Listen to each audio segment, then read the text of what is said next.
I was able to successfully land it and take off, and I had it for quite a while. I did pretty well until I flew as a guest at the Anderson, Ohio RC Club as a guest, and the third time got me when I lost it in the sun. It's a bad feeling when you have an RC aircraft and you can't see it for any reason, and especially when you're blinded by the sun, and sunglasses can only do so much, and you should never ever ever look directly into the sun. It can damage your eyes. But anyway, so finally I found my plane, and I got too exuberant in my turn. I started banking too hard. It was so far away, I didn't realize how slow I was getting, and you can guess what happened. It went into a stall spin, and it nosedived and went into the classic corkscrew straight into the ground. This is the remnant of that airplane over here, and this is sad because I put so much time and effort into painting it. I'd originally painted the darker blue on it, and I'm not going to put the pole in there. I'm just going to try to see if the wing will kind of stick on there, just so you can have an idea. And I don't know, there's probably guys that would be able to fix this with hot glue and putting pins in the styrofoam. I'm just not in the mood to rebuild it at the moment. But you get the idea. But it crashed hard, and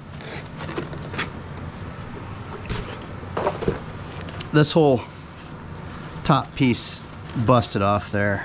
I don't even know what's holding that in, but this whole top part's broken off, and it's kind of sad because it was my first airplane. But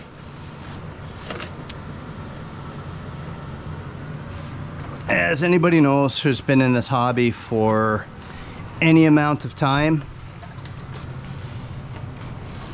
especially when you're first learning, you're gonna have crashes, and you know, that's just something you have to accept, because there's no two ways around it. I got a lot of good flights out of this airplane. It just kind of sucks that I put all the extra time and effort into painting it to my liking. Second time around, I went with this kind of a teal blue color to kind of contrast it. I don't think I'm going to paint this new airplane I just got, because I want to focus on getting it flying correctly. And funny story with this was I bought this at a hobby shop over in Ohio, and I have Futaba transmitters, so I wanted the Futaba receiver, and the hobby shop happened to have one, and I got this Futaba receiver.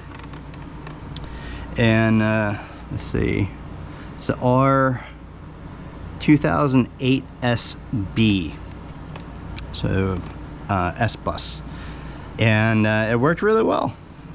The only problem was the guy had erroneously told me at the hobby shop that when I unplugged the Spectrum, I could just